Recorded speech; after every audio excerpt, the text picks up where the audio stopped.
welcome. Don't forget to like and subscribe. Or, I might show up at your door.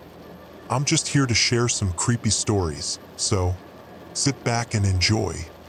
Disclaimer: the content presented in the video is purely for entertainment purposes only. The theories and stories discussed in this video are speculative and are not supported by any evidence or proof. Viewer discretion is advised. The alarm clock's buzzing pulled me from a dreamless sleep at 5:30 a.m. Same as every morning for the past 17 years.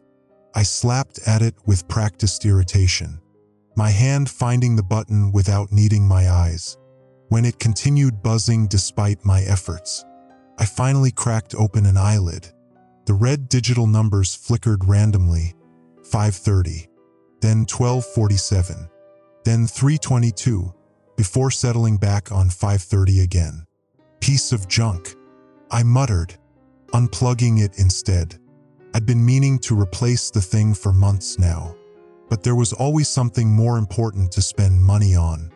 The irrigation system needed repairs. The tractor's transmission was making that noise again.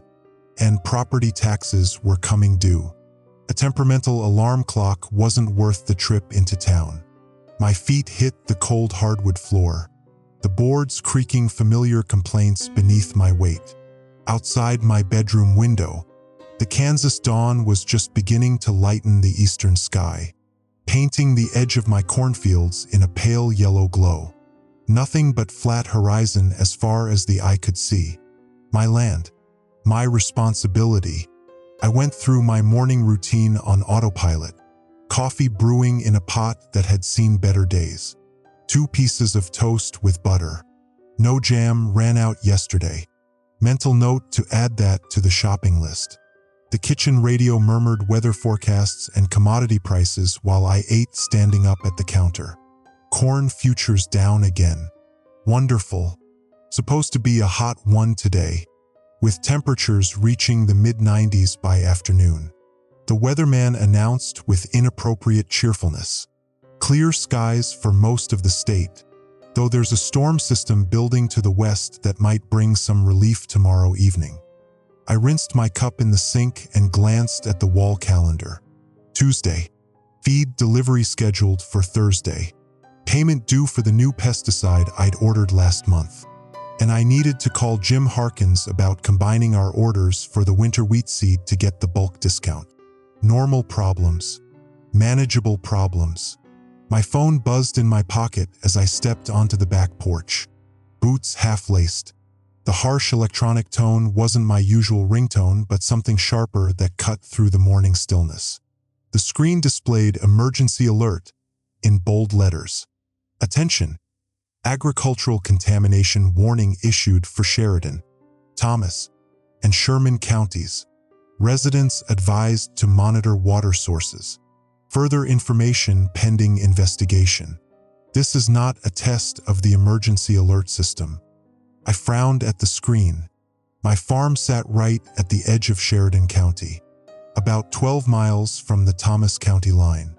Agricultural contamination could mean anything: chemical spill, fertilizer runoff, some new regulation about pesticides. Nothing that warranted an emergency alert at 6:15 in the morning. Bureaucrats, I muttered, shoving the phone back in my pocket.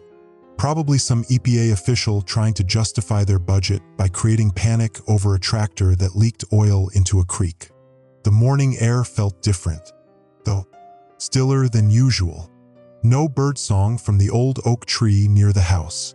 No distant lowing from the cattle in the north pasture. Just the sound of my boots on gravel as I walked to the barn. Inside, the usual smell of hay and machine oil greeted me, along with the hungry complaints of the barn cats. I filled their bowl while mentally calculating how many days of feed I had left for the livestock. The cats swarmed around the food, except for old one-eyed Tom, who sat in the doorway, tail twitching, staring out toward the western fields. "What's got you spooked?" I asked, not expecting an answer. The cat ignored me, focused on something I couldn't see. The cattle needed checking. I'd moved them to the north pasture yesterday to give the east field time to recover. The old pickup coughed reluctantly to life after the third try. Another thing I couldn't afford to replace yet. I flipped on the radio as I drove, scanning past static and fragments of morning talk shows. Reports coming in about officials have not yet issued a statement regarding advised to remain, nothing but garbled news segments. More static than voice. Reception had been getting worse lately. I blamed it on the old radio, but maybe the cell tower near Hoxie was having problems again. I switched it off and drove in silence. The north pasture looked normal enough as I approached, the black and brown shapes of my small herd visible against the green grass. I counted 16. No, 15. One short. I frowned, scanning the field again. The fence looked intact. No signs of a breach. Had I miscounted yesterday? My phone buzzed again with that same harsh tone. Update. Agricultural contamination in northwest Kansas counties shows potential groundwater impact. Do not consume well water until testing completed. Emergency water distribution points being established at county seats. Monitor broadcasts for locations. This was getting less like bureaucratic overreaction and more like an actual problem. I dialed Frank Elliott's number. His farm bordered mine to the west, closer to whatever this was. The phone rang 6 times before Frank's voice came through, sounding distracted. Yeah, Frank. It's Dan. You get these alerts about water contamination? Yeah. Guoqing. His voice sounded strained. You check your well yet? Was about to head back and do that. You know what's going on. There was a pause. Long enough that I checked to see if the call had dropped. Frank, Well's acting funny. He finally said, water's got a strange, I don't know, color to it. Called the county extension office, but they just put me on hold. Cindy went into town first thing to get bottled water, just in case. Another pause. You seen anything unusual with the crops or anything? Something in his tone made the hair on my arms stand up. Not yet. Just got out to check the cattle. Missing one. But the fence is good. Ha! The single syllable carried weight. Done. I think the call cut off. I looked at my phone, no service, despite being in an area that usually had good coverage. I tried redialing, but nothing happened. The cattle had noticed my truck and were moving toward the fence, expecting feed. They looked normal enough, though they seemed more clustered together than usual. I counted again. 15. I was sure I'd had 16 yesterday.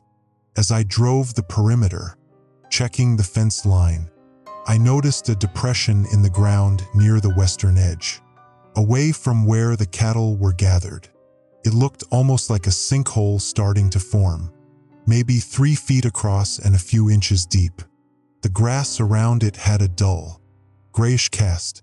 I stopped the truck and got out, approaching cautiously. Sinkholes weren't common in these parts, but they weren't unheard of either. As I got closer, I noticed there were no insects around the dead grass, no ants, no beetles, nothing. The silence pressed against my ears. My boot toe nudged the edge of the depression, and the soil crumbled inward with surprising ease, as if it had lost all cohesion.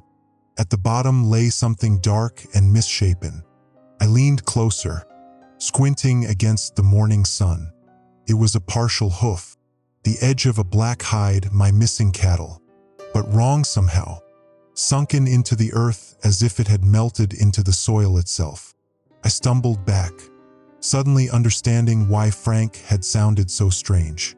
My phone buzzed again in my pocket, but this alert wasn't the standardized text. It was an image, a satellite view of the state with counties outlined, and 3 of them Sheridan, Thomas, and Sherman highlighted in red. Below the image, 2 words, leave now. I backed away from the sunken remains of my cow, my boots slipping on grass that felt suddenly slick and wrong. The sight didn't make sense. Animals don't just melt into the ground. I'd seen cattle die from plenty of causes over the years. Disease, lightning strikes, even once from a mountain lion that had wandered too far east. But this was something else entirely. My phone had no service bars, but I took a photo anyway, evidence of whatever this was. Insurance claim, maybe, though I doubted any policy covered cow liquefaction. The drive back to the farmhouse felt longer than usual. The dirt road shimmered slightly in the morning heat, but it was barely 7:30, too early for heat mirages. I kept checking the rearview mirror, though I couldn't have said what I was looking for. Need to call the county AG department. I muttered to myself, a habit from years of living alone. Maybe the extension office knows something. The farmhouse came into view, weathered white clapboard against the endless blue sky. Nothing looked different, but it felt different. The stillness had deepened. No wind in the corn stalks, no birds, no distant tractor sounds from neighboring farms. Inside, I tried the landline. Dead. Cell phone still showed no service. The TV worked, though, and I flipped through channels seeking news. Nothing on the local stations but the usual morning shows with their plastered-on smiles. I settled on a 24-hour news channel, continuing our coverage of the developing situation in northwestern Kansas. The anchor was saying, looking appropriately grave, federal and state agencies have issued emergency alerts for several counties following what officials are describing as an agricultural incident. Few details have been released, but residents are being advised to. The screen flickered, went black for 3 seconds, then returned to the same anchor now mid-sentence about a tropical storm brewing in the Gulf. Nothing about Kansas. I frowned and changed channels. Weather, talk show, infomercial. Nothing about contamination or evacuation orders. Had I imagined the previous segment? I returned to the news channel, but they were now covering a political scandal in Washington. My emergency supply kit was in the hall closet: bottled water, canned food, first aid supplies, flashlights, batteries. I'd put it together years ago after a particularly bad winter storm had cut power for nearly a week. Preparedness was just common sense in rural areas, not paranoia. I checked the well water anyway, filling a glass from the kitchen tap.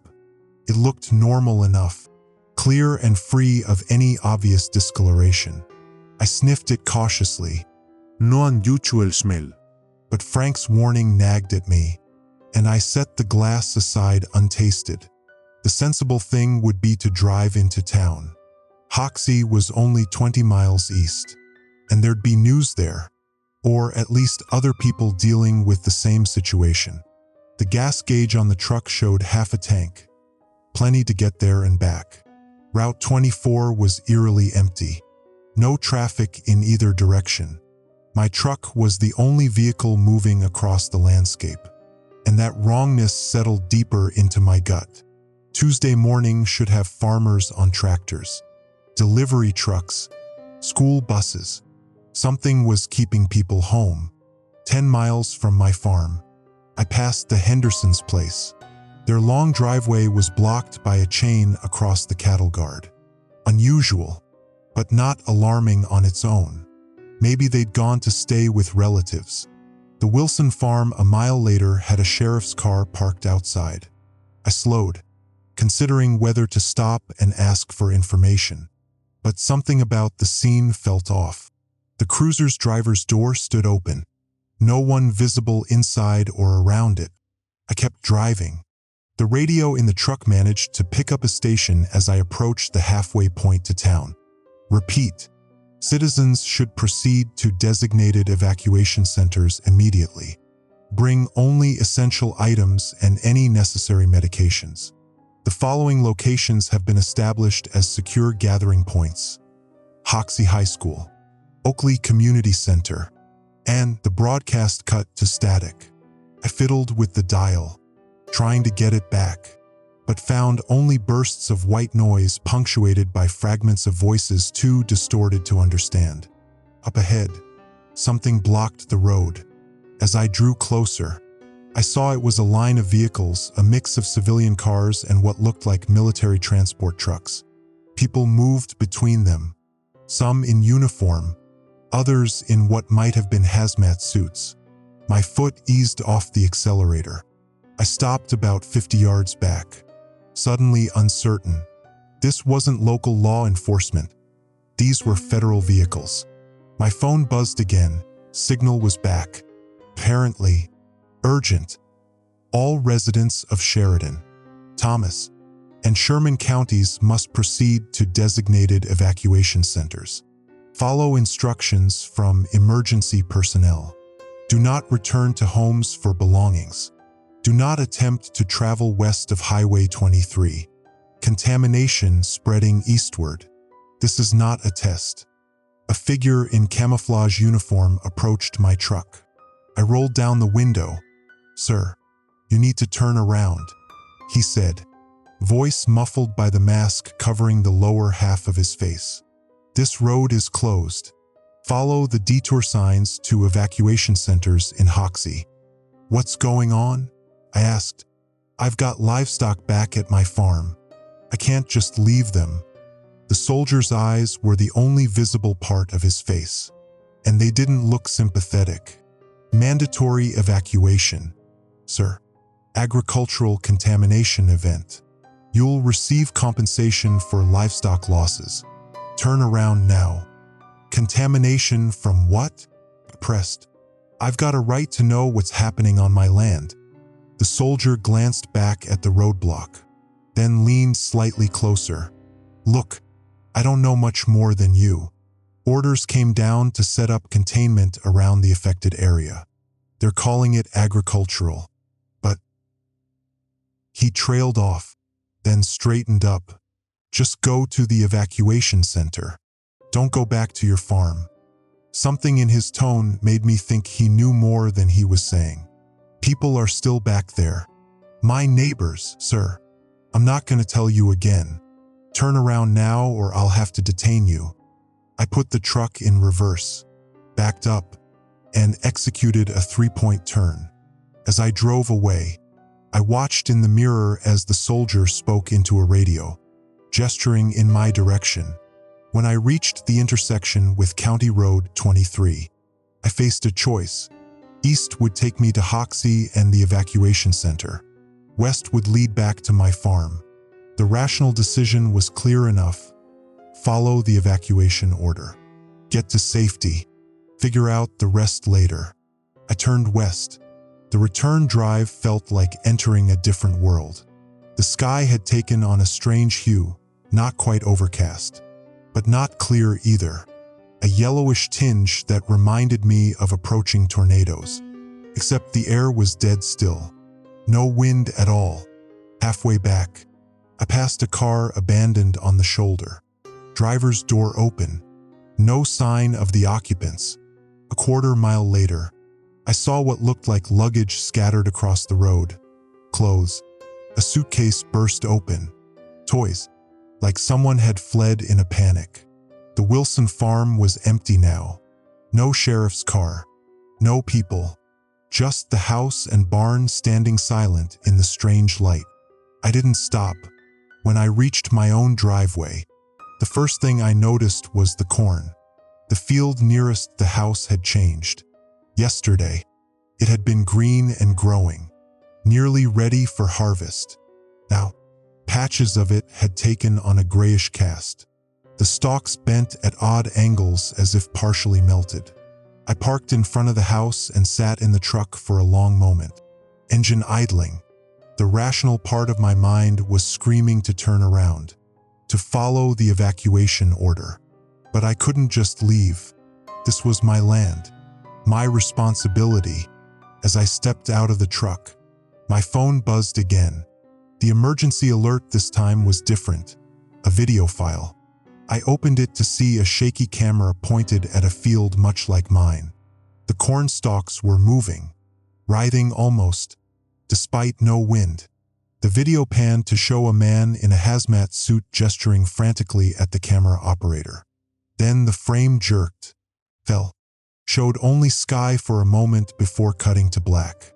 There was no accompanying text. No explanation. Just the video.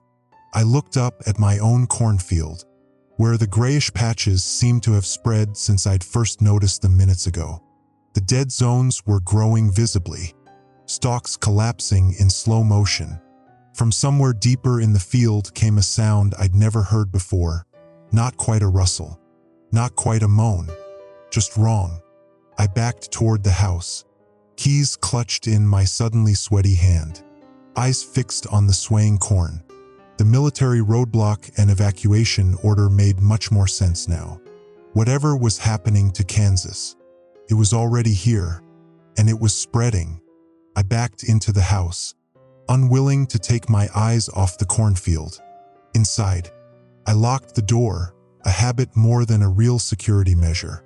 What good would locks do against whatever was happening to the land itself? My hands shook as I tried to make sense of what I'd seen. The cow melted into the earth, the strange color of the crops, the military blockade. Something was very wrong, and I was now cut off from whatever information might explain it. The power flickered, lights dimming before surging back to full brightness. I moved to the windows, closing blinds and curtains with methodical precision. Not that it would help if the threat was agricultural contamination, but it made me feel better to have barriers between myself and the outside. My landline phone still had no dial tone. Cell service showed a single bar, then none, then 2 bars, fluctuating wildly. I tried calling Frank again, but the call wouldn't connect. Tried 911. Same result. The local emergency management office, straight to a recording about office hours. The television was my last hope for information. I flipped to the local news, which showed a reporter standing on a street in what looked like downtown Hoxie. The camera was unsteady, the lighting poor. Evacuations are proceeding in an orderly fashion, the reporter was saying, though her expression suggested otherwise. Authorities have established a perimeter around what they're calling the affected area and are asking for patience as they work to contain the situation. The camera panned to show military vehicles and personnel directing traffic. People loaded belongings into cars. A long line of vehicles stretched down the main street. Officials are still describing this as an agricultural contamination event, but have provided no details on the nature of the contamination or its source. The reporter continued, residents are advised to, the feed cut to static, then to a please stand by screen. After 30 seconds, it switched to a man in a suit seated at a desk in what looked like an emergency broadcast studio. This is an emergency action notification, he said, voice flat and official. All residents of northwestern Kansas are advised to proceed immediately to the following designated evacuation centers: Hoxie High School, Oakley Community Center, Colby Community College. Bring only essential medications and identification. Do not attempt to bring pets or livestock. Do not attempt to return to your homes once evacuated. Do not attempt to travel west of Highway 23 or north of Highway 24. Contamination has been detected spreading eastward at approximately 0.5 miles per hour. The camera seemed to shake slightly. The man glanced off-screen, then back. A bead of sweat ran down his temple. Repeat, this is not a drill. Proceed immediately to designated evacuation centers. Military and emergency management personnel will provide further instructions upon arrival. For those unable to evacuate independently, call the following number for assistance. The power cut out entirely, plunging the house into silence. I waited, counting seconds, but it didn't return. The emergency generator in the shed would work, but it seemed unwise to draw attention with noise. Instead, I found the battery-powered radio from my emergency kit and tried to tune in to any station still broadcasting. Static. More static. Then, briefly, a voice confirmed reports of unusual phenomena in Sheridan County. Witnesses describe static again. I adjusted the dial carefully, spreading faster than initially projected.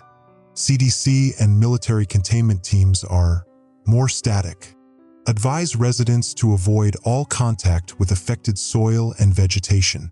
Symptoms of exposure include the radio went silent. Not static this time, just dead air across all frequencies. Outside, the quality of light had changed again. The strange yellowish tinge had deepened, casting an unnatural glow through gaps in the curtains. I risked a glance through the window facing away from the cornfield. The sky looked wrong somehow. The clouds too still, too uniform. A low rumble vibrated through the floor, not quite an earthquake, but something similar. It lasted perhaps 5 seconds, then stopped. The water glass on the kitchen counter rippled, then settled. My phone buzzed. Not an emergency alert this time, but a text message from an unknown number. Dan. It's Frank. Using Cindy's old phone. Mine stopped working. Don't drink the water. Don't touch the soil. They're lying about evacuation centers. Military shooting people at Hoxie checkpoint. Stay where you are. I'm coming over. Lock your doors. I stared at the message, reading it twice. Frank lived 3 miles west of me. If he was coming here, he'd be moving toward the contamination, not away from it. That didn't make sense unless the evacuation centers were worse than staying put. I texted back, Frank, what's really happening?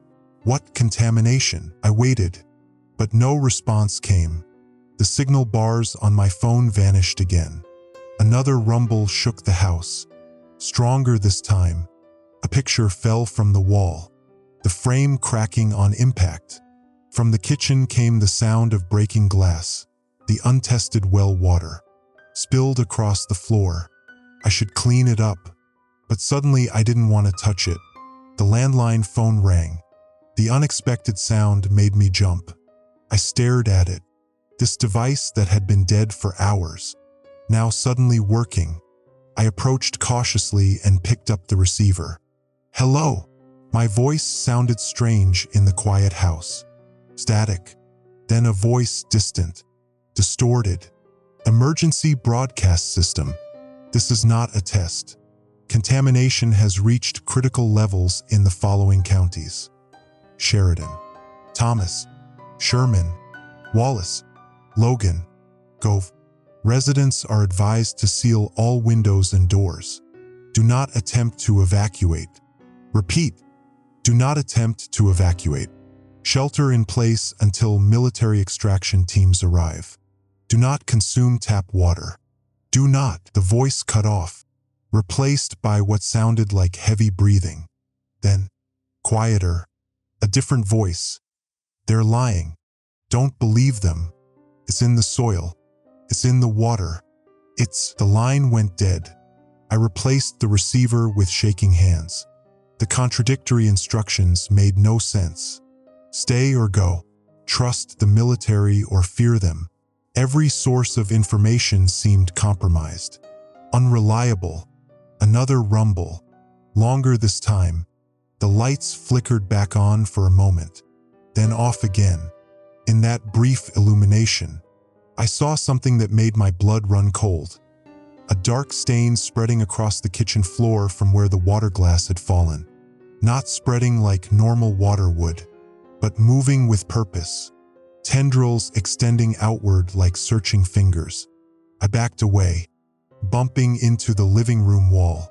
My hand found the shotgun I kept mounted there, a futile gesture against whatever was happening, but instinctual nonetheless. Outside, a vehicle's engine grew louder. Approaching fast.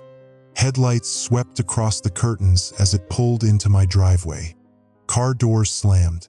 Footsteps on the porch. Done. Open up. Frank's voice, urgent and strained. We need to move. Now. I hesitated, remembering the contradictory messages. Stay or go. Trust or fear. Dan, please. A woman's voice now, Cindy. Frank's wife. They're coming this way. I moved to the door, shotgun in hand, and peered through the peephole. Frank stood there, Cindy behind him, both looking terrified. Frank's normally neat appearance was disheveled, his shirt torn at the shoulder.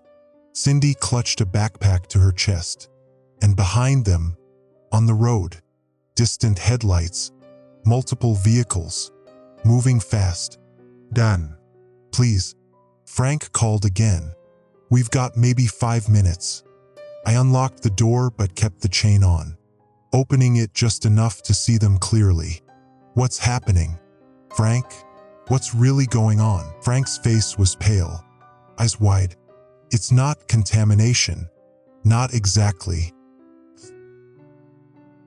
He looked over his shoulder at the approaching vehicles.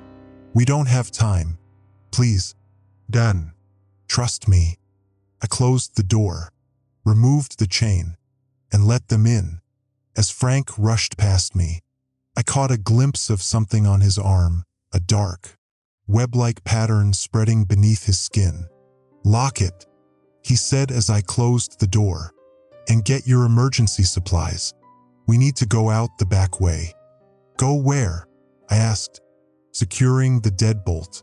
The military's blocking the roads. Frank and Cindy exchanged a look. Not all of them. Cindy said quietly, not yet. The approaching vehicles were closer now, their engines a threatening growl in the unnatural stillness. What's coming after you? I demanded. Military? Police? Frank shook his head. Worse. Much worse. He rolled up his sleeve, fully revealing the dark pattern on his arm. It's changing us. Done. Changing everything. And we don't have much time. The headlights grew brighter outside, casting long shadows through the gaps in the curtains. Frank pulled me away from the window. Get what you need, he whispered. Food, water, weapons. 30 seconds. I grabbed my emergency pack, already stocked with essentials, added the shotgun and a box of shells, my wallet and keys, a photo of my parents from the mantle, a moment of sentimentality I couldn't suppress. They're slowing down, Cindy said from her position by the window. 3 vehicles, military Humvees. Frank nodded grimly. Back door. Now. We slipped through the kitchen, careful to avoid the dark stain on the floor where the water had spilled. It had spread further, the tendrils now reaching halfway across the linoleum. In the dim light, I could have sworn they retracted slightly as we passed, as if sensing our presence. The back door led to a small porch overlooking my vegetable garden and, beyond that, the cornfield. The strange yellow light had intensified, casting everything in a sickly glow. The gray patches in the cornfield had expanded dramatically, now covering nearly half the visible crop.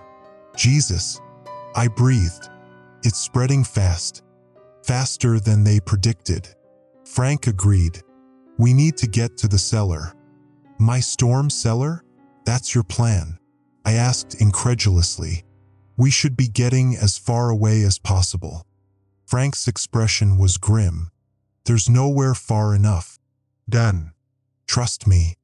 From the front of the house came the sound of car doors slamming. Boots on gravel. Sir, this is the United States Army. A voice through a megaphone, official and commanding. We are conducting an emergency evacuation. Please exit the building immediately. Frank grabbed my arm. Don't answer. They're not here to help. I hesitated, torn between the ingrained instinct to trust authority and the mounting evidence that something was deeply wrong. The dark pattern on Frank's arm had spread visibly in just the few minutes since he'd arrived. "Frank, what happened to you?" I gestured to his arm. He pulled his sleeve down. "Later. We need to move." Cindy was already halfway to the cellar doors, 20 yards from the house. I followed, keeping low as we crossed the yard. The garden looked wrong, the tomato plants drooping at unnatural angles, the soil around them darker than it should be. A loud knock at the front door. "Final warning. Exit the building immediately or we will enter by force." We reached the cellar doors. Frank lifted one while Cindy descended the concrete steps. I looked back at the house, my home for 17 years, knowing I might never see it intact again. The sound of splintering would echoed across the yard. They were breaking in. "Done," Frank hissed. "Now." I descended into the darkness of the cellar. Frank followed, easing the door closed above us. The heavy wooden doors had external locks, which Frank secured with a padlock he'd brought. "They'll find us," I whispered. "This is the first place they'll look. We just need a few minutes." Frank replied, switching on a flashlight. "Help me with this." In the beam of his light, I saw he was moving toward the far wall of the cellar, where I stored extra canned goods and tools. He began pulling boxes away from the wall, revealing a crude opening, a hole knocked through the concrete foundation. "What the hell?" I stared at the breach in my cellar wall. "Did you do this?" "Yesterday," Frank admitted, "after I saw what was happening at the Wilson farm. I needed an escape route." The implications hit me. "You broke into my cellar?" "I made us a way out," he corrected. "And good thing I did." Above us, the sound of boots on the wooden porch, voices calling out, searching the property. "Through here," Frank said, gesturing to the hole. "It connects to the old drainage system. We can move under the fields without being seen." Cindy went first, squeezing through the opening with practiced ease. Frank gestured for me to follow. I hesitated, looking back at the cellar doors. "Done," Frank said quietly. "I saw them at the Wilson farm. They're not evacuating people. They're collecting them for study." A chill ran down my spine. "What do you mean?" "The contamination changes people who've been exposed. The military is gathering them, not to help them." Footsteps directly above us now. Voices shouting commands. "Check the cellar." The padlock wouldn't hold them long. I had seconds to decide. I crawled through the hole in the wall, emerging into a larger tunnel. Old brickwork curved overhead, creating a passage tall enough to crouch in. The air was damp and smelled of earth and decay. Frank came through behind me, then used a pry bar to collapse some of the surrounding wall, partially obscuring the opening. "That might slow them down," he whispered. Cindy was already moving ahead, her flashlight a bobbing point of light in the darkness. "This way," she called softly. "Stay close." We moved through the tunnel in silence for what felt like half an hour, though my watch said only 12 minutes had passed. The passage sloped downward, taking us deeper beneath the fields. "Frank," I said finally, keeping my voice low, "tell me what's happening. Really happening." He slowed his pace, allowing Cindy to move a few yards ahead. "It started 3 days ago," he said. "Something fell from the sky. Not a meteor, something else. It landed in Wallace County. Military was there within hours, but it was already too late." "Too late for what?" "It was in the soil immediately, spreading outward, changing the composition of the earth itself." He paused. "And anything that comes in contact with it." I thought of the cow sunken into the ground, the writhing cornfield, the water moving with purpose across my kitchen floor. "What is it?" I asked. "Some kind of biological agent?" Frank shook his head. "They don't know. Or if they do, they're not saying, but it's intelligent. Done. Adapts. Learns. Ahead. The tunnel opened into a larger chamber. Cindy waited for us there, her flashlight illuminating what looked like an old maintenance hub for the drainage system. Rusted pipes and valves lined the walls. "We can rest here," she said. "Should be safe for a while." I sank to the floor, my back against the damp wall. "So what's the plan? We can't stay down here forever." Frank and Cindy exchanged a look. "We're meeting others," Frank said. "People who've seen what's happening but haven't been fully exposed. There's a group at the old Moreland grain silo." "And then what?" I pressed. "If this thing is spreading as fast as you say, how long before it covers the whole state? The whole country? We don't know," Cindy admitted. "But some of the people we're meeting." One of them worked at the research facility in Wallace County. He might have more information. My phone buzzed. Somehow I still had service down here. I pulled it out to find another emergency alert. "Danger. Contamination spreading at accelerated rate. All previous evacuation routes compromised. New evacuation centers established at Hill City and Waukene. Do not attempt to reach previously designated locations.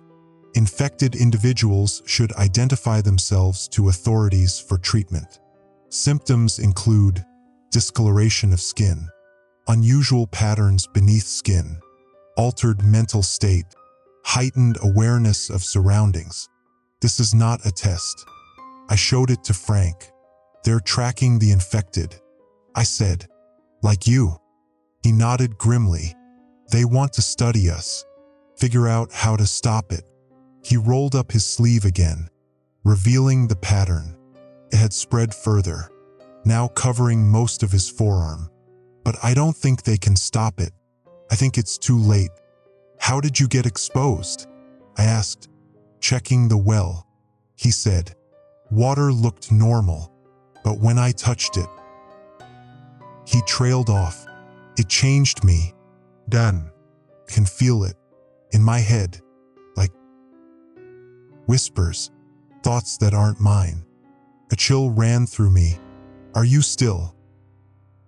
"You?" Frank's expression was haunted. "For now, but I can feel it growing, learning, using me to understand." An explosion rocked the ceiling above us, showering dust and small fragments of concrete. The military had found the cellar. "They'll find the tunnel," Cindy said, her voice tight with fear. "We need to move." As we gathered our things, I noticed something strange. A faint blue glow emanating from the walls of the chamber. Not from any light source, but from the very material of the bricks themselves. The glow pulsed slightly, like a heartbeat. "Frank," I said slowly, "the walls are glowing." He looked up, then froze. "It's here," he whispered. "It's already here." Cindy's flashlight beam swept across the chamber, revealing more of the glowing patches. They were spreading before our eyes, the blue light intensifying. "Run," Frank said, his voice suddenly different, deeper, more resonant. "Run!" We bolted for the far tunnel, the only exit besides the way we'd come. As we ran, I glanced back to see Frank standing still, staring at the glowing walls.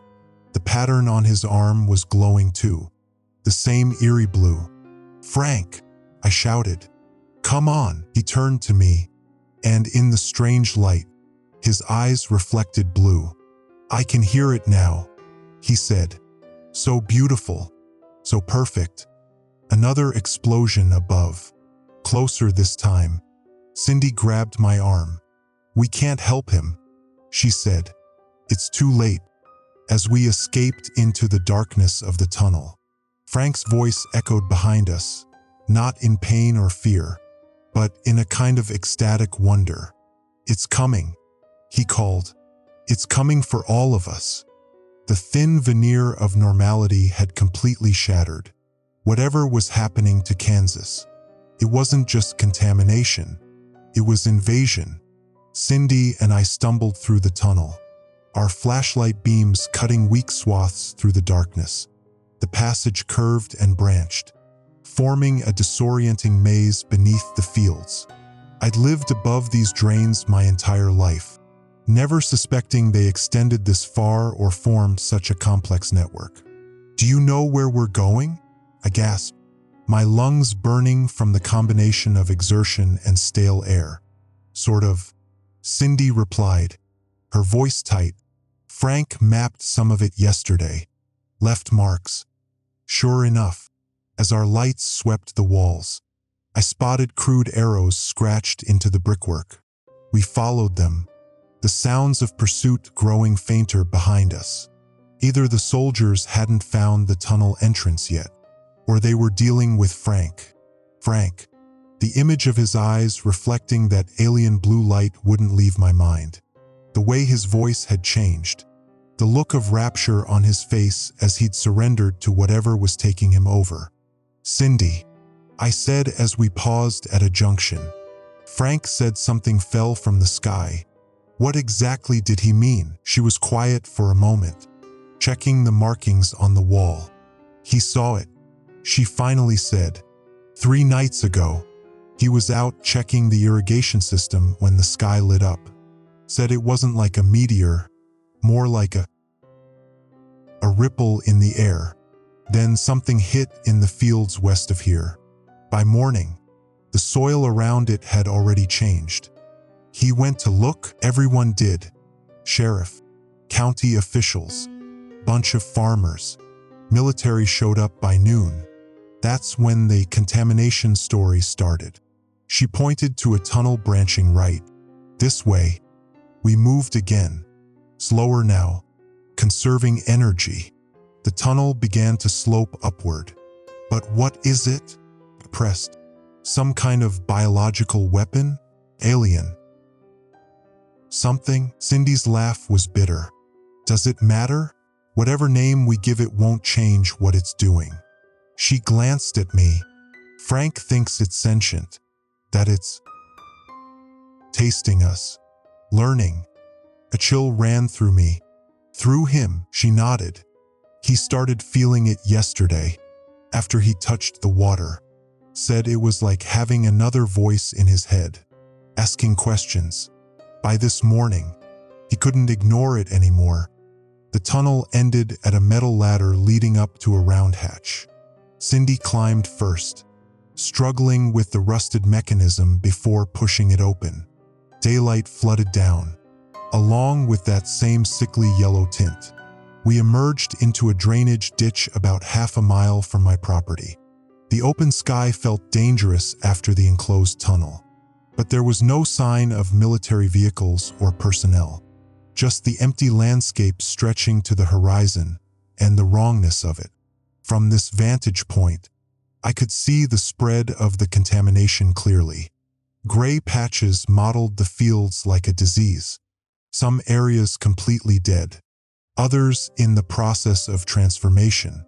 The pattern was roughly circular, expanding outward from some point to the west.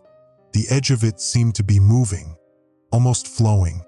As we watched, "Jesus," I whispered. "It's like watching a stain spread on a tablecloth." My phone buzzed. Another alert. Extreme danger.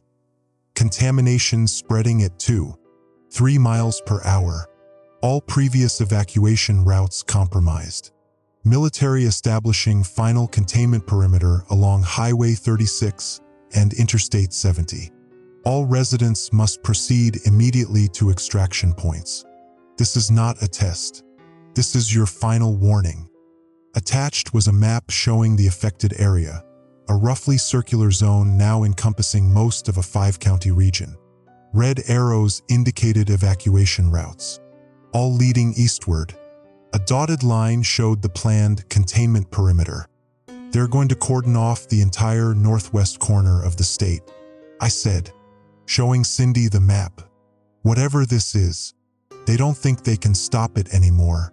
They're just trying to contain it. Cindy studied the map, her expression grim. These extraction points, they're funneling everyone through choke points, perfect for screening the infected. You think they're separating people? I know they are. Frank saw it happening at the Wilson farm. Anyone showing signs of infection doesn't make it to the evacuation centers. The implications settled heavily. So what's our plan? Try to sneak past the perimeter. She shook her head. We'd never make it. Too many checkpoints. Too much open ground.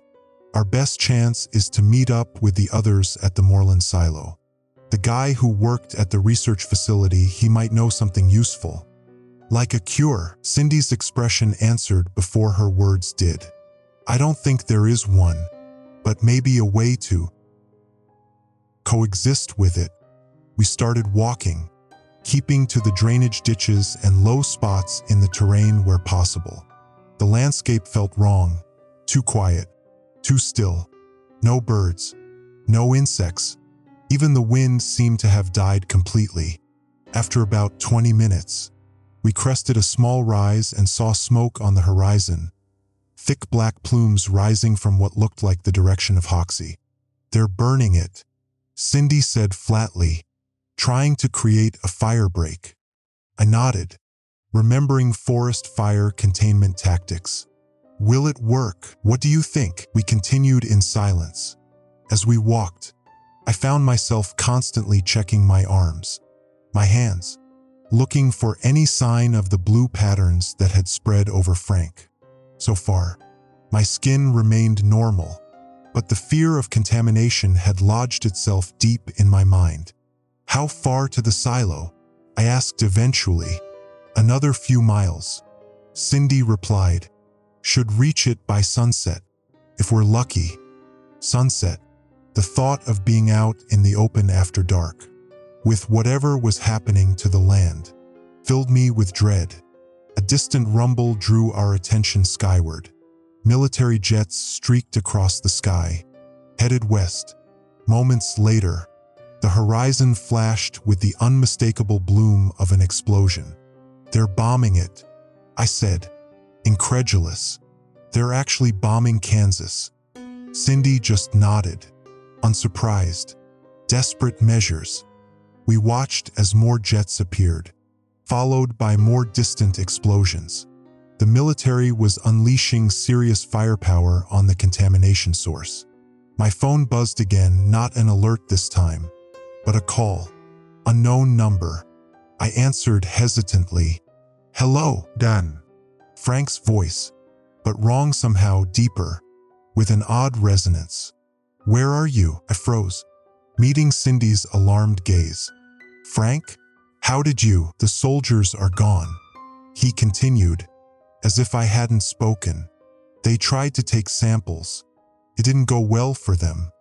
Frank, what's happening to you? I asked, my voice barely above a whisper. Pause. Evolution. Done. Rapid, beautiful evolution. I can see it now, what it wants, what it's building. It's glorious. What is it building? Frank, I asked, desperately trying to understand. A new world, he replied, his voice taking on an almost reverent quality. It's been traveling so long, searching for the right place, and now it's found us.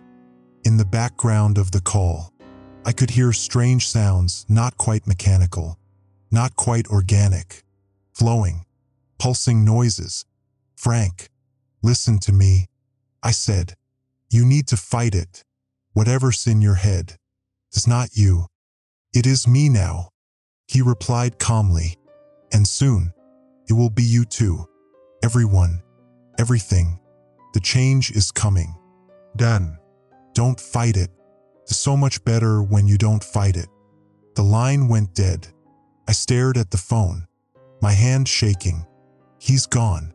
I said to Cindy, whatever that thing is, it's taken him completely. She nodded grimly, and now it knows how to use phones. The implications hit me like a physical blow. It's learning our technology, our infrastructure. It's learning everything. Cindy said, through people like Frank. Another series of explosions lit the western horizon. The jets were circling, dropping more ordnance. We need to move, I said, suddenly certain that the military's efforts would fail. Now, as we hurried toward the moorland silo, the ground beneath our feet began to tremble, not like an earthquake, but like something massive shifting below the surface. The vibrations came in rhythmic pulses, almost like heartbeats. It's accelerating, Cindy said, her face pale. The bombing must have triggered something. My phone buzzed one final time. The message wasn't an official alert, but a plain text sent to every phone in range. Do not resist. Do not run. The change is necessary. The change is beautiful. We are coming.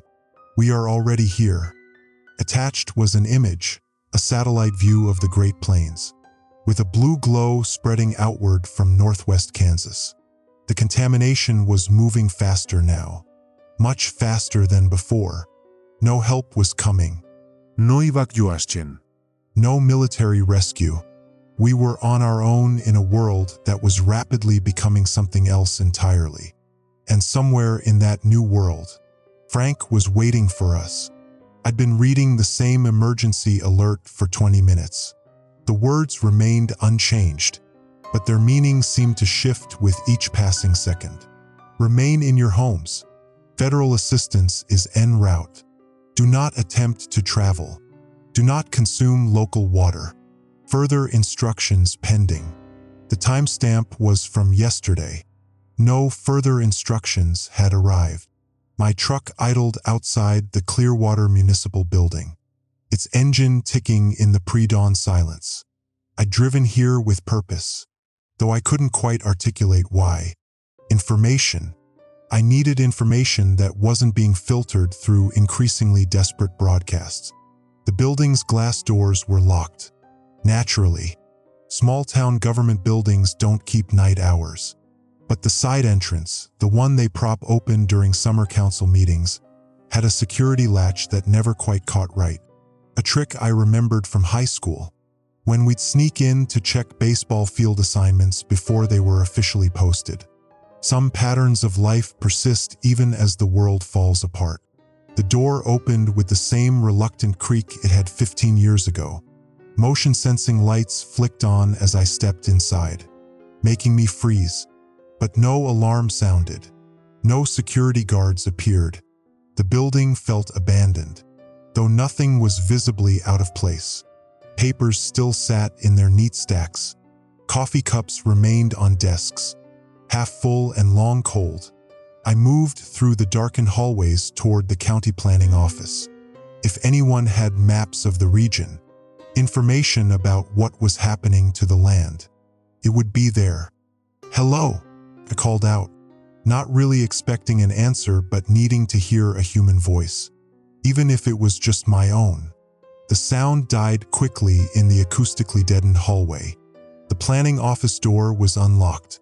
Inside, the walls were lined with large county survey maps, topographical printouts, and zoning charts. But what caught my eye immediately was the newer map spread across the central table, one I'd never seen before. It was a satellite view of Kansas, but overlaid with concentric circles in varying colors: green, yellow, orange, red, and at the center, an inky black. Notes scrawled in different handwritings covered the margins. The black zone encompassed most of central Kansas. My farm was well within it. I leaned closer, trying to decipher the handwritten notes. Zone progression faster than models predicted. Soil samples inconclusive, organic matter unidentifiable. Atmospheric particulate increasing in density, filtration systems failing. Last ground team lost contact in red zone, recovery impossible. My phone buzzed.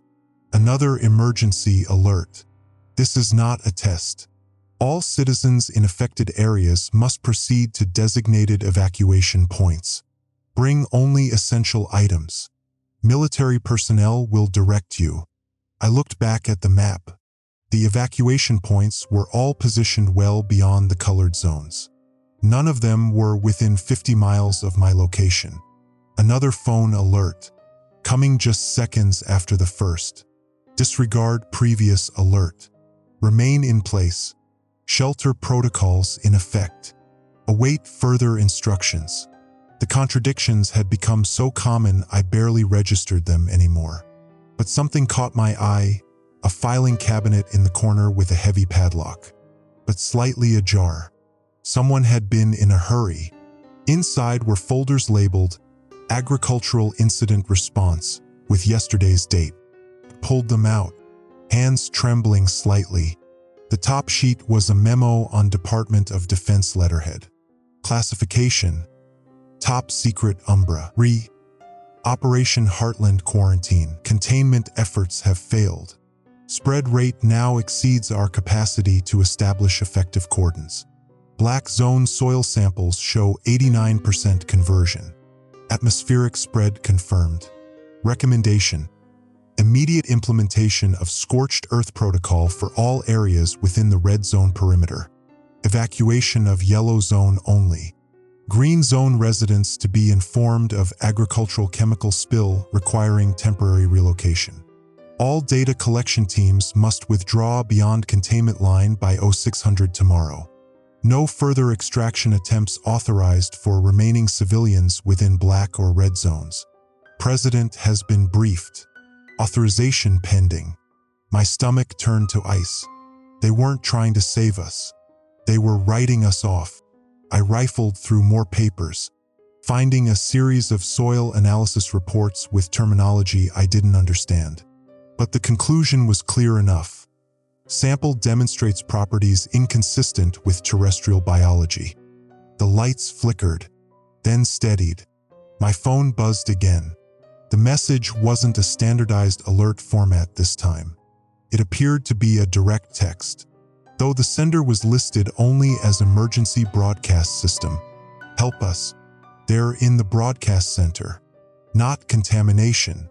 Invasion. Don't trust the message cut off.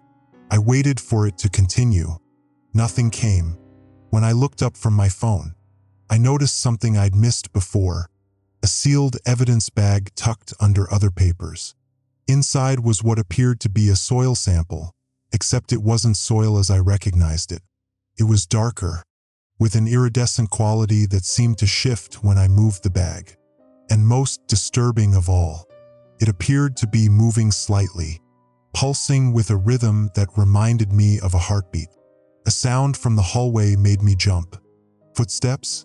I held my breath, listening. Nothing followed. I returned to the map, studying it more carefully. The black zone had a notation: 100% transformation, no recovery possible. Around its borders were timestamps, showing its expansion. According to the most recent note, the black zone was growing by approximately 1 mile per day in all directions. But that couldn't be right. The crops on my farm had only started showing signs of the strange wilt 2 days ago. According to this map, my land should have been fully transformed, whatever that meant, over a week ago, unless what I was seeing on my farm wasn't the transformation itself, but merely the first visible signs of something that had already happened beneath the surface. The thought made my skin crawl. What was happening under the seemingly normal soil of my fields? What had I been walking on? Breathing in, I took out my phone and began photographing everything. The map, the documents, the sample. As I did, I noticed my hand. There was a small cut on my thumb I'd gotten while fixing the tractor last week. It had healed, but the scar tissue looked strange, darker than it should be, with the same faint iridescence as the soil sample. No, I was imagining things. Stress and lack of sleep were making me paranoid. Another emergency alert blared from my phone. This is your final warning. The containment zone is now sealed. Any attempts to cross perimeter will be met with lethal force. This measure is for the protection of the wider population. I looked again at the map. The containment zone encompassed everything within the red boundary, an area containing thousands of people, all seemingly abandoned to whatever was happening.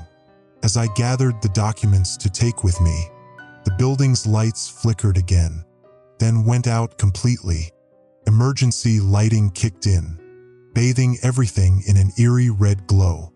In that moment, I felt something I can only describe as a presence, not in the room with me, but in my awareness, as if something vast had suddenly taken notice of me. My phone lit up one final time, not an alert, but a simple text message with no sender information. "We see you." I ran out of the office, down the hallway, bursting through the side door into the cold pre-dawn air. The documents clutched to my chest felt impossibly heavy. In my truck, I sat shaking for several minutes before I could steady my hands enough to start the engine. As I pulled away from the municipal building, I glanced in my rearview mirror. A figure stood in the doorway I'd just exited, too distant to make out clearly, but something about its proportions seemed wrong, too tall, too thin. Its movements unnaturally fluid as it raised what might have been an arm in my direction. I floored the accelerator, the documents sliding across the passenger seat beside me. I didn't know where I was going. There was nowhere to go, but I couldn't stay here. The truth beneath Kansas was rising to the surface, and I had a terrible feeling that I was already carrying it inside me. Dawn broke as I drove aimlessly, the municipal building's documents scattered on my passenger seat. My truck's radio cycled through static on every frequency, except for occasional fragments of emergency broadcasts, each more disjointed than the last. "Remain calm and military personnel will not approach the affected. God help us all." The last one caught me off guard. Not the standard government reassurance, just a human voice, terrified and honest. I pulled over on a rural access road when the gas gauge dipped dangerously low. Conservation seemed wise, though I wasn't sure what I was conserving it for. The flat Kansas horizon stretched in all directions, familiar yet increasingly alien. The sunrise painted the sky in unnatural hues, too red, too vibrant, as though the light itself was being filtered through something new in our atmosphere. My phone hadn't received a signal in hours. The last message, "We see you," remained on the screen until the battery finally died. In the distance, I spotted the silhouette of Harlan's old grain silo. It had been abandoned years ago when the multinational agribusiness bought out most of the local farms. Something drew me toward it, perhaps just the human instinct to seek high ground, a vantage point to survey the changing landscape. As I approached on foot, movement caught my eye, a flash of fabric disappearing into the silo's rusted door. Someone was inside. I hesitated. The last person I'd seen had been that wrong-shaped figure at the municipal building. But isolation felt suddenly more dangerous than whatever waited in the silo. "Hello," I called out, keeping my distance. I'm just looking for help, information." Silence. Then the metallic groan of the silo door opening wider. "You alone?" A woman's voice, wary but human. "Yes." "You armed?" "I wasn't." "No." "You touched it?" The soil, an odd question, but something in her tone suggested this was crucial. "I'm a farmer," I said. "So yes." A long pause followed. Then, "How long ago?" "I've been farming here my whole life." "No." Her voice sharpened. "When did you last touch the changed soil, the black soil?" I thought about the iridescent particles, the strange movement in the government's sample. "I don't think I have. Not directly, but my land. My crops are dying, changing color." The door opened fully. A woman in her 40s stood there, a shotgun held loosely at her side. Behind her, I glimpsed movement, other people. "You'd know if you touched it," she said, studying my face. "Come in." Quickly, Inside the silo, the afternoon light filtered through rusted holes in the metal walls, illuminating dust motes that seemed to hang too long in the air. 5 people huddled around a battery-powered lantern. They looked up as I entered, 3 men, a teenage boy, and an elderly woman. Their faces shared the same haunted expression. "This is what's left of Clearwater," the woman with the shotgun said. "I'm Diane, county veterinarian." She nodded toward the others. "Marcus ran the hardware store. That's his son, Travis. Edward was our mail carrier, and Mrs. Capel taught at the elementary school." They acknowledged me with wary nods. "What happened to everyone else?" I asked. Diane and Marcus exchanged glances. "Some evacuated early. When the first alerts came," Marcus said. "Others." His voice trailed off. "They changed," Mrs. Capel said flatly. Her eyes were red-rimmed, vacant. "My entire 3rd grade class changed right in front of me." "What do you mean, changed?" I asked, though part of me didn't want the answer. Edward, the mail carrier, rolled up his sleeve. A dark pattern spread across his forearm, not like a bruise or rash, but something beneath the skin, geometric and iridescent, like the soil sample I'd seen. "I delivered mail to the Johnson's place 3 days ago," he said quietly. "Mrs. Johnson insisted I take some vegetables from their garden." I touched the dirt, just briefly. Felt warm, alive. He stared at his arm. "It starts like this, then it gets into your head." "How long?" My mouth was dry. "Depends how much contact you had," Diane said. "Edward's fighting it, but we've seen others turn in hours." "Turn into what?" Silence fell over the group. Finally, Travis, the teenager, spoke up. "My girlfriend Amber. She was with us yesterday. She'd been acting strange since the school evacuation. Said she could hear singing from the fields." He swallowed hard. "Last night she started talking about joining something. Said it was beautiful.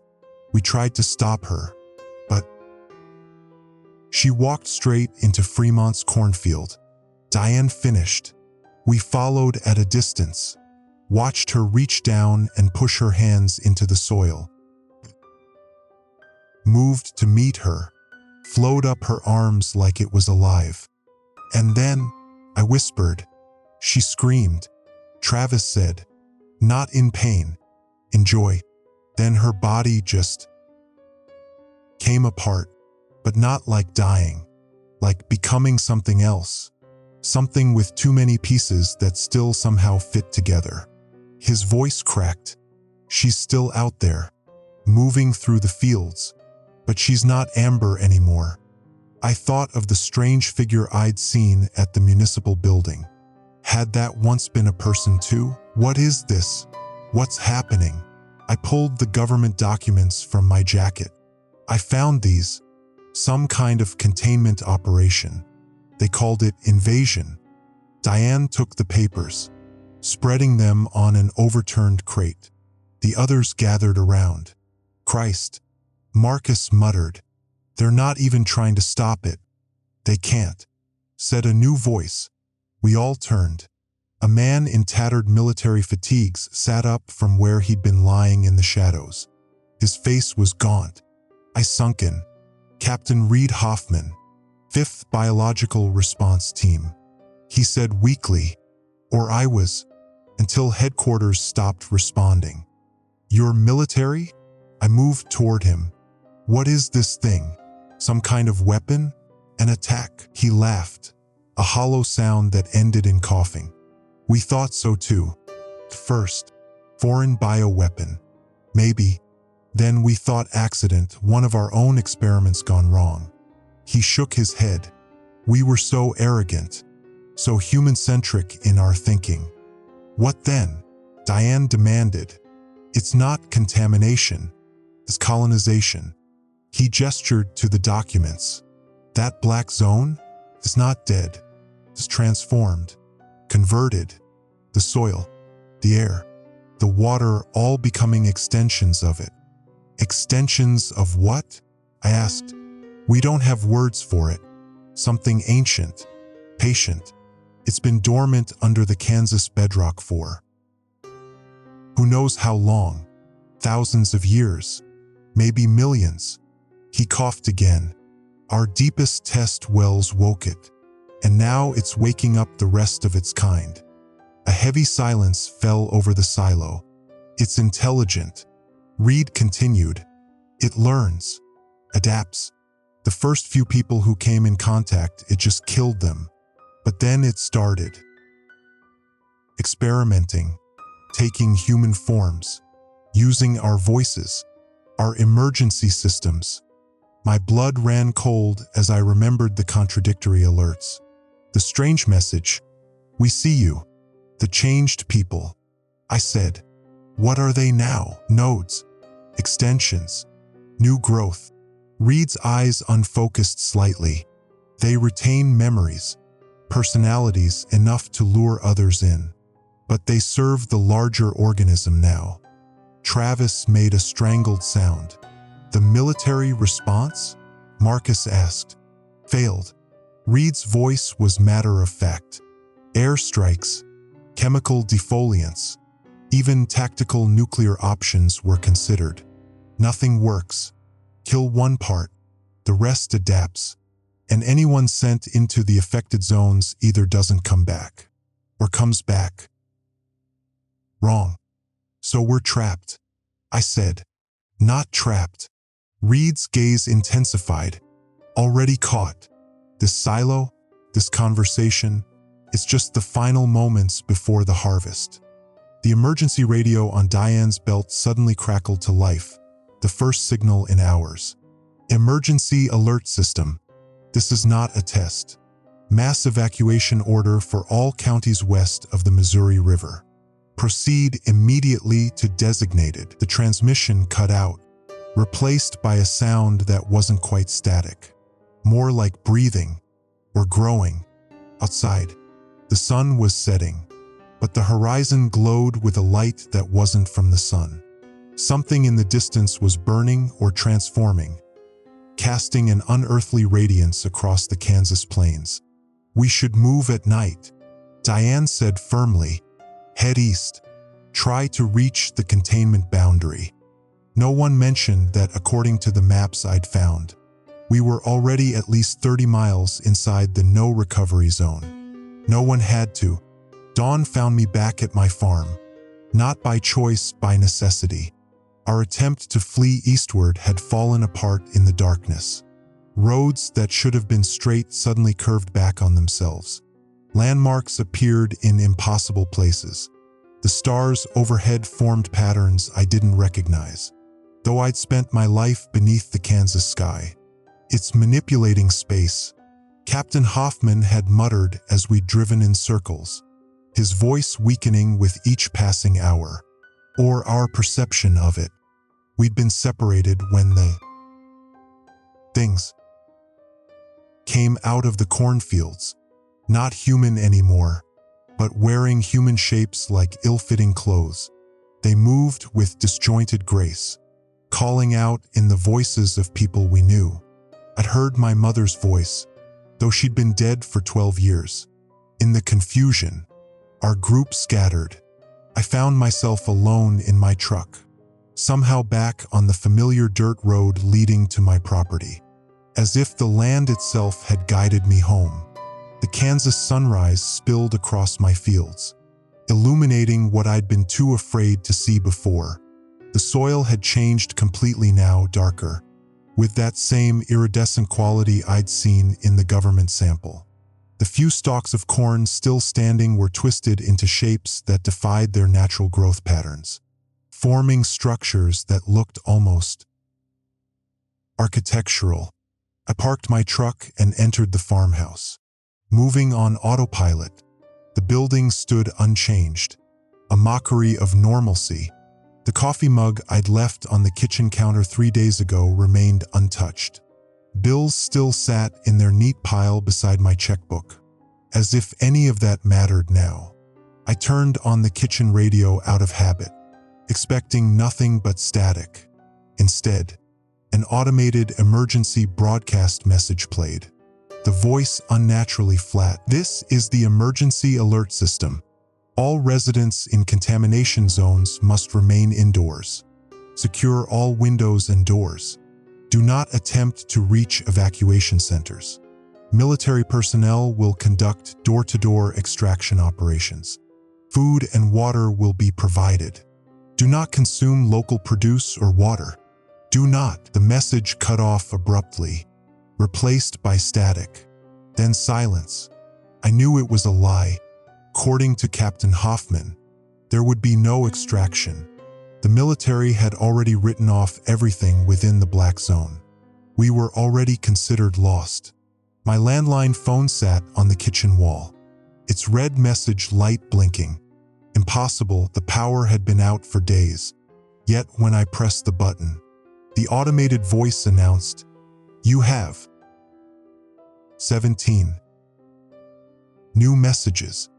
The first was from my cousin in Nebraska. 3 days ago, "Hey, we're seeing some weird reports about Kansas on the news. Everything okay out there? Call me." The next few were similar, concerned friends and distant family. Their voices progressively more worried as the messages continued. The seventh message was different, just breathing. Then a whisper, "It's in the soil. It's always been in the soil." The voice was familiar, Mr. Henderson, who owned the farm adjacent to mine. He disappeared last week. The eighth message was the same voice, but wrong somehow. "Join us. The ground is warm. The ground is alive. The ground needs you." I deleted the rest without listening. Moving to the living room window, I surveyed my property.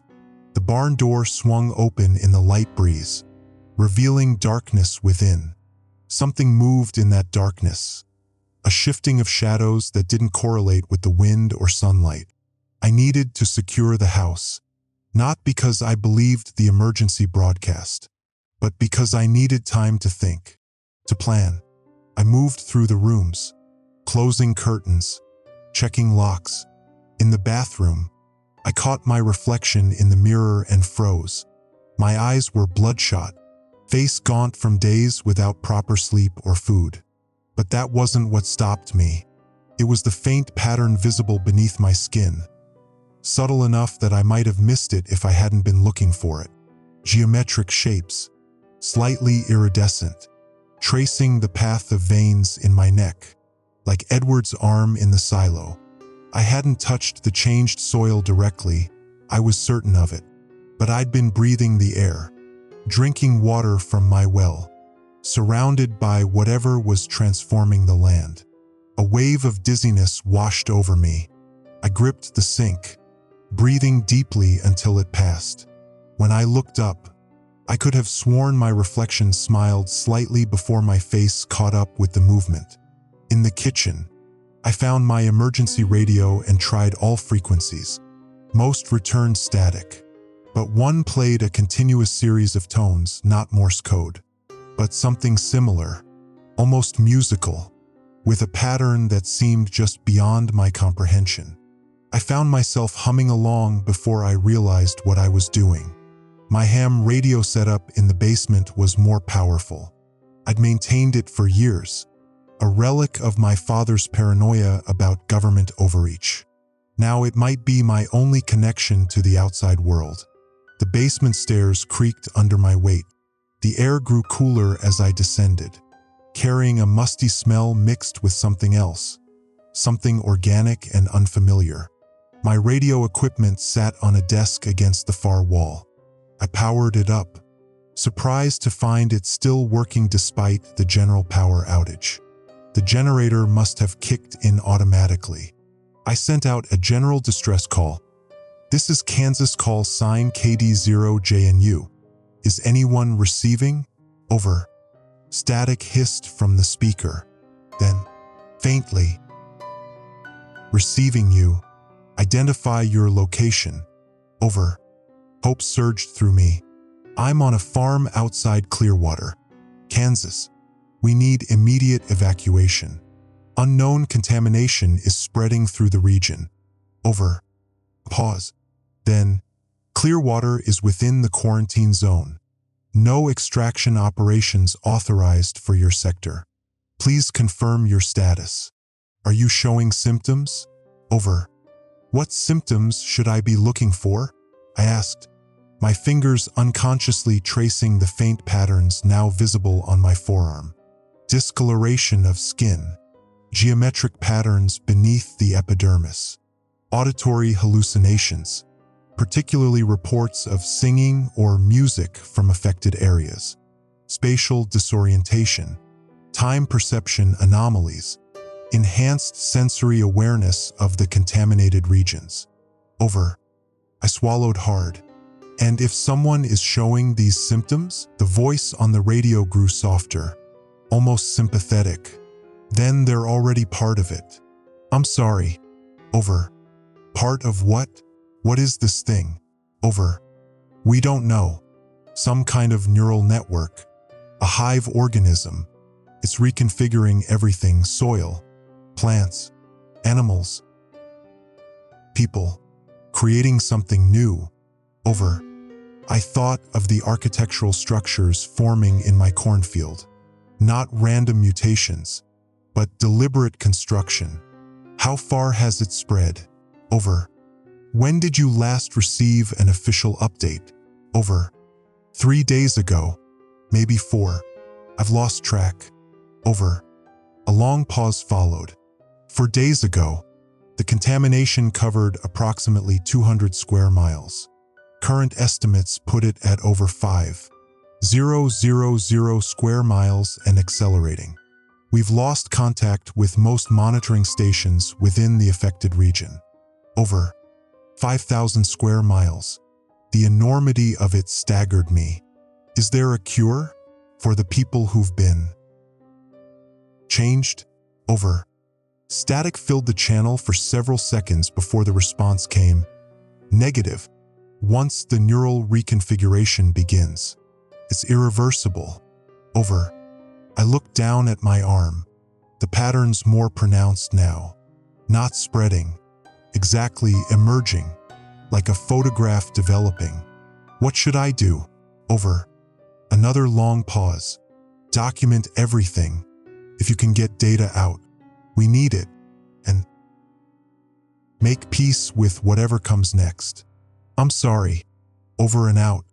The transmission ended, leaving me alone with the static and the growing awareness of changes within my own body. Upstairs, a floorboard creaked. I wasn't alone in the house. Moving quietly, I found my father's old revolver in the desk drawer. It felt strangely heavy in my hand, almost alive. I checked the cylinder, 6 rounds. Against what? I wasn't sure. The stairs groaned as I ascended. In the kitchen, nothing seemed disturbed. The living room was empty, but the front door stood open, though I was certain I'd locked it. Outside, the day had progressed to late afternoon without my noticing. The sun hung low, casting long shadows across my transformed fields. In the distance, shapes moved through the corn, not the wind, but something deliberate. They were coming for me, or perhaps, more accurately, coming to welcome me. I raised the revolver, then slowly lowered it again. What was the point, if what the radio operator said was true? I was already changing, already becoming part of whatever was spreading across Kansas. In the silence of my farmhouse, I heard it for the first time, the singing, not from outside, but from within me, a harmonious, impossible melody that spoke of transformation and rebirth. It was beautiful. It was terrifying. It was inevitable. My phone buzzed from the kitchen counter. Impossible, given its dead battery. The screen glowed with a final emergency alert. This is not a test. Kansas is lost. May God help us all. I laughed, the sound foreign to my ears. God had nothing to do with what was happening here. This was something older than gods, older than humanity, and it was only beginning to wake up. Night fell, but I couldn't sleep. My bedroom ceiling seemed to pulse with shadows that moved independently of the moonlight filtering through the curtains. The patterns beneath my skin had spread, no longer just faint traces along my veins, but intricate geometric designs covering my forearms. Creeping up my neck, the singing hadn't stopped. If anything, it had grown more complex. A symphony of voices that weren't voices at all, but something more fundamental. The sound of cells dividing, the whisper of roots extending through soil, the silent scream of evolution accelerated beyond recognition. I understood it now, not with my mind, but with something else, a new sense unfurling within me, connecting to the vast network spreading across Kansas. At 3:17 a.m., I walked outside without conscious decision. The night air felt electric against my changing skin. My farm had transformed completely in the hours since my return. The fields no longer held any remnant of corn or wheat. Instead, structures rose from the dark soil, not plants, not buildings, but something between. Organic architecture with purpose I could almost grasp. The stars above seemed wrong, their light distorted as if viewed through rippling water. Was the sky itself changing, or just my perception of it? In the distance, lights moved across my fields, not flashlights or vehicles, but bioluminescent patterns flowing like currents through the new growth. Beautiful and alien. I should have been terrified. Instead, I felt curiosity blooming alongside a strange acceptance. "What are you becoming?" I whispered to the transformed landscape. To my surprise, it answered not in words, but in a flood of awareness that overwhelmed my senses. Impressions cascaded through my consciousness. Ancient intelligence awakening. A network expanding. Worlds beyond worlds connected through pathways humans had never perceived. This wasn't invasion or contamination. It was reunion. Something that had always been here, dormant beneath the prairie, stirred to wakefulness by humanity's constant drilling. Fracking, mining, our endless violation of the deep places. Now it was reclaiming the surface, remaking it, remaking us. My emergency radio crackled from inside the house. I returned to find it broadcasting on its own, cycling through frequencies until settling on one with a clear transmission. Largest quarantine operation in American history. The president has authorized full military containment of the Kansas anomaly. All attempts at communication with affected individuals have failed. The CDC confirms that the transformation appears irreversible and is spreading through unknown vectors.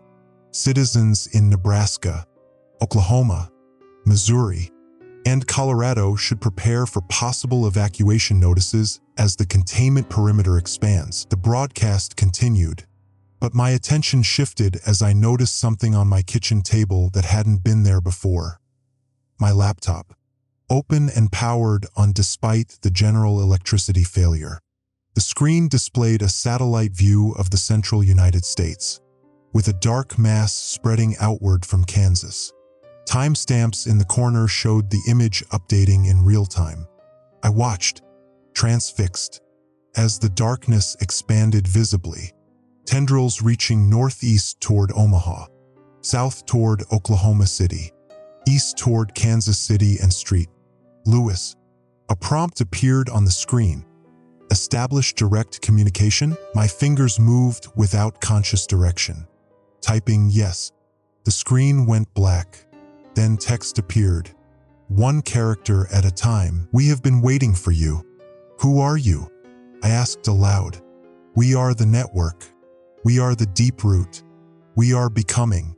"What do you want?" "Integration. Expansion. Evolution." "Why me?" "You are receptive. You understand the soil, You will help US communicate. A wave of dizziness washed over me. I gripped the table edge as my vision blurred, then sharpened to preternatural clarity. I could see the wood grain of the table in microscopic detail, could perceive the movement of dust motes in the air as complex mathematical equations. What's happening to me? My voice sounded distant, unfamiliar. You are becoming a node, a translator, a bridge. The laptop screen changed, displaying surveillance camera feeds from across the country, military checkpoints, government facilities, emergency broadcasts being prepared. I could see everything, know everything. They're trying to stop you. I observed. They cannot. We have always been here. We will always be here. A new sensation flooded through me, awareness of others like me. Hundreds of transformed humans across Kansas, each connected to the network, each experiencing the same awakening. I could feel them, their consciousness brushing against mine like fingers interlacing. Among them, I recognized familiar presences: Diane from the silo, Travis and his girlfriend Amber, even Captain Hoffman. All nodes now, all part of the expanding awareness. The emergency radio crackled again, drawing my attention. This is Secretary of Defense Wilson. Authorization has been granted for Operation Firebreak. I repeat, Operation Firebreak is now active. All personnel must withdraw beyond the secondary containment line by 0600 hours. May God forgive us. The laptop displayed new information: military movements, bomber aircraft being deployed, missile silos activating. They intend to burn US. It wasn't a question. The network already knew. Will it work? I asked. Fire cannot burn what grows beneath. Radiation cannot kill what is not alive as they understand life. They will only accelerate the process. Dawn approached, the horizon glowing with unnatural light. I stepped outside again, drawn by some new instinct. The transformed landscape of my farm had changed yet again, the structures now towering 3 stories high, their surfaces rippling with bioluminescent patterns that matched the designs on my skin. In the distance, military jets screamed across the sky, heading west, toward what had once been Wichita, now the epicenter of the transformation. I should warn someone. I should try to stop this. These thoughts arose from what remained of my human consciousness, fading echoes of the person I had been. But the greater awareness within me, the node I was becoming, understood the futility. This wasn't an enemy that could be bombed or burned or poisoned. It was a fundamental shift in the nature of reality itself, beginning in Kansas but destined to spread worldwide. My phone buzzed one final time. Impossible, yet happening nonetheless. The screen displayed not an emergency alert but a text message from an unknown number. Tell them we mean no harm. Tell them integration is not destruction. Tell them we can coexist if they stop fighting the change. I realized I was being given a mission. The network had chosen me as its voice, perhaps because of my skepticism, my initial resistance. I would be more believable than those who had surrendered immediately to the transformation. The message continued: go east, reach the perimeter, speak to those who still think as they once did. You retain enough humanity to translate. You understand enough of us to explain. I looked down at my hands, now covered completely in the iridescent geometric patterns. When I concentrated, they glowed faintly in the pre-dawn light. I was changing, yes, but not into something monstrous, into something more than human, connected to a vast intelligence that had waited eons for this emergence. In the kitchen, I gathered supplies mechanically: water, food I no longer felt hungry for, my father's revolver I no longer feared I would need.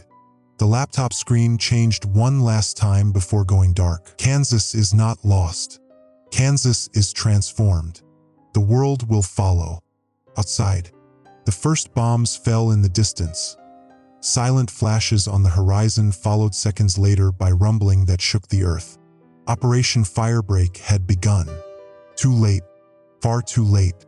I got into my truck, the engine starting without keys, responding to my transformed intention rather than mechanical processes.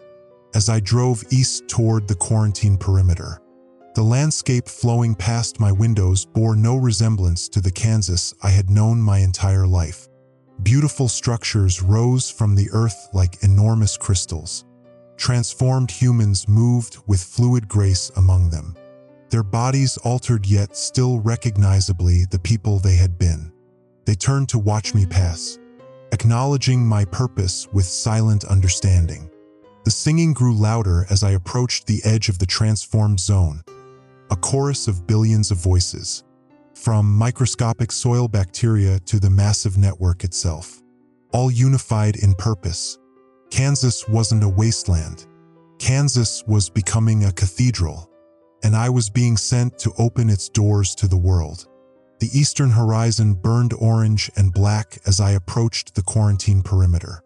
Not sunrise, destruction. Operation Firebreak was in full effect. The military creating a scorched earth barrier they believed might contain what Kansas had become. They were dropping incendiary bombs along a 100-mile line, the explosions forming a wall of fire that reached toward the clouds. Behind it, tanks and artillery waited, their barrels aimed at the transformed heartland I now called home. My truck's engine died 5 miles from the perimeter. Not from mechanical failure but from transformation. The metal and plastic components had begun responding to the same forces changing me, becoming something new and incompatible with their original purpose. I continued on foot, walking steadily toward the flames. The patterns beneath my skin now covered my entire body, glowing softly in pulsing rhythm that matched the singing in my mind. With each step, I felt the network flowing through me, using my senses to observe the human response to its emergence. Overhead, military drones buzzed like angry insects, their cameras capturing my approach. They could see me, but they couldn't understand what they were seeing. Not yet. A mile from the perimeter, I encountered the first military checkpoint, abandoned in haste. Equipment left behind as soldiers retreated from the advancing transformation. The earth around the checkpoint had already begun to change, the hard-packed dirt softening into the same iridescent black soil that had first appeared on my farm. The singing grew louder as I approached the wall of fire, its harmony shifting to something almost mournful. The network wasn't angry at this destruction. It was saddened by the fear that motivated it, the limited understanding that led humans to burn what they couldn't comprehend. Through the flames, I could make out figures in hazmat suits and gas masks, soldiers raising weapons as they spotted my approach. Their voices carried over the crackling fire, distorted by masks and fear. Movement at Sector 7. What the hell is that? Is it human? Take the shot. I raised my hands, a human gesture of surrender that felt foreign to my transformed body. Don't shoot, I called out, my voice carrying unnaturally over the roar of flames. I'm here to communicate. Gunfire erupted, bullets tearing through the air around me. I should have felt fear, but instead felt only a detached curiosity as my body reacted without conscious input, shifting slightly, geometries adjusting, bullets passing through spaces where I was not. Hold your fire, a commanding voice cut through the chaos. Through the wavering heat of the firebreak, I saw a figure step forward, a woman in military uniform. No hazmat suit, just a respirator mask pulled down around her neck. General stars gleamed on her shoulders. "Who are you?" she called across the flames. My name was... I stopped, realizing the human designation no longer encompassed what I had become. I am a translator, a bridge. Are you still human? Her voice carried a note of desperate hope. I considered the question. I am what humans are becoming, what all life on Earth will become. In time, the woman signaled, and the firing stopped completely. She approached the edge of the firebreak, close enough that I could see her face clearly, lined with exhaustion, eyes red-rimmed and haunted. I'm General Eliza Warren, Joint Chiefs of Staff. The President has authorized me to make first contact. If possible, she gestured to the transformed landscape behind me. What is it? Alien invasion? Biological weapon? Neither. It has always been here, sleeping beneath the prairie, waiting. Human activity, the drilling, the chemicals, the disruption of ancient equilibrium awakened it. Now it rises. What does it want? Integration, evolution, transcendence. The words came not from my human vocabulary, but from the network itself, using my voice to translate concepts beyond language. It doesn't want to destroy humanity. It wants to elevate it. By force? Without consent. The general's voice hardened. Millions are dead or changed against their will. The concept of individual choice is limited, I said, the network flowing through my words. You see yourselves as separate entities. You are not. You never were. The network merely reveals the connection that always existed. Behind the general, I could see more soldiers gathering, scientists in protective gear aiming instruments toward me, recording, measuring, trying to understand through their limited frameworks. The firebreak won't work, I told her. Neither will bombs or bullets or barriers. The network is already spreading through pathways you cannot detect. Microscopic spores in the air, mycelial networks deep underground, quantum entanglement between particles. Kansas is only the beginning. The general's face paled. Is this an extinction event? Not extinction. Transformation. Those who resist will suffer. Those who accept will transcend. Transcend into what? She demanded. In answer, I let the patterns beneath my skin glow brighter, the geometries shifting to reveal glimpses of what lay beyond human perception. Vast interconnected systems of awareness. Consciousness without limit. Unity without loss of self. I watched understanding dawn in her eyes, followed by fear, then wonder. You're saying we can join this? Willingly? She asked, her voice hardly audible over the flames. The change comes regardless, but acceptance brings joy rather than terror, understanding rather than confusion. I extended my hand across the firebreak, the flames parting around my transformed flesh. Feel what I have felt. Know what I have known. She hesitated, years of military discipline warring with primal curiosity. Behind her, voices shouted warnings, weapons raised. But something in her eyes had changed, the same transformation I had experienced days ago when I first found the shifted soil in my fields. The recognition that reality was far vaster than we had ever imagined. If I touch you, I'll change, she stated flatly. You are already changing. All of you. I gestured to the soldiers, the scientists, the distant helicopters circling overhead. The network has been patient for millennia, can be patient now, but the process has begun and cannot be reversed. The only choice remaining is how you meet it, with terror or transcendence. General Warren removed her glove, her hand trembling slightly. Behind her, someone screamed a warning. Gunfire erupted again, but too late. Our fingers touched across the artificial boundary. The firebreak died instantly, flames snuffing out as the transformed soil spread beneath it, reclaiming what humans had tried to destroy. Through our connected hands, I felt the network surge, using this new bridge to extend its awareness into the military cordon. The general gasped, her eyes widening as the patterns appeared instantly beneath her skin. Not slowly. As they had with me, the network had evolved, learned, accelerated. I see it now, she whispered, her voice filled with awe.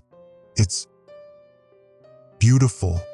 Around us, soldiers collapsed as spores released by our connection reached them, transforming them where they stood, not with pain or horror, but with the same revelation their commander now experienced. The human resistance unraveled in minutes. Through the network, I felt new nodes activating across the continent, sleeper cells awakening in cities, in military installations, in seats of government. The transformation had reached critical mass. No force on Earth could stop it now. General Warren, no longer just Warren but something more, something connected, turned to face the east, toward Washington, New York, the centers of human civilization still unaware of their imminent transformation. They need to understand, she said, the patterns beneath her skin now pulsing in harmony with mine. We need to show them. Yes, I agreed, my voice now a blend of human speech and the network's deeper resonance. That is why we're here, to open the door gently, where possible. We walked east together, leaving Kansas behind, no longer a wasteland but the birthplace of humanity's next phase. Behind us, transformed soldiers followed, their weapons discarded, their movements synchronized to the same cosmic rhythm that guided us all. The final emergency alert broadcast across the nation as we walked. This is not a test. The Kansas containment protocol has failed. All citizens should seek shelter immediately. Avoid all contact with unauthorized individuals. Martial law is now in effect nationwide. But beneath that official message, on every device connected to any network, a second message appeared, not in words but in patterns, geometries that resonated with something deep in the human brain, something ancient, something waiting to awaken. The pattern said, "We are coming. We are already here. We are you, becoming more." Kansas had been just the beginning, the first field to be harvested in a crop that would eventually encompass the world. And I, who had once been just a skeptical farmer concerned with mundane troubles, had become its herald. The harvest had only just begun.